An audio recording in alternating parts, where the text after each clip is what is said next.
3.5 মাস বয়সে পড়তে না পড়তেই আমার ছেলে কিন্তু একা একা চেষ্টা করে উপুর হওয়ার জন্য। ভিডিওতে তোমরা দেখতেই পাচ্ছ কীভাবে চেষ্টা চালিয়ে যাচ্ছে উপুর হওয়ার জন্য।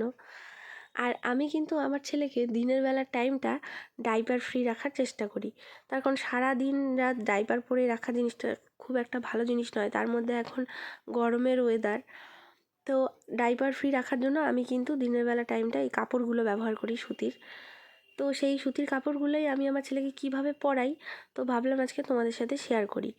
তো দেখতেই পাচ্ছ আমি কিন্তু এখানে সুতির কাপড়টাকে দুভাঁজ করে নিয়েছি, নিয়ে এভাবে কোমরের নিচে পেতে দিয়েছি।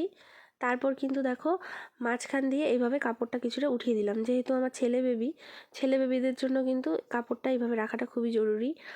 তারপর কিন্তু দেখো দুপাশে যে কাপড়টা থাকলো সেটা দিয়ে কিন্তু সুন্দর করে বেঁধে দিলাম। বেঁধে দেওয়ার পর সেই মাঝখান দিয়ে যে কাপড়টা তুলেছিলাম সেটা এইভাবে নিয়ে এর উপর দিয়ে আরেকটা গিঁট দিয়ে দিলাম। এতে করে কিন্তু লক হয়ে গেল, এটা কিন্তু আর সহজে খুলে যাবে না। বাচ্চাকে কোলে নিলেও কিন্তু এটা খুলে যাবে না।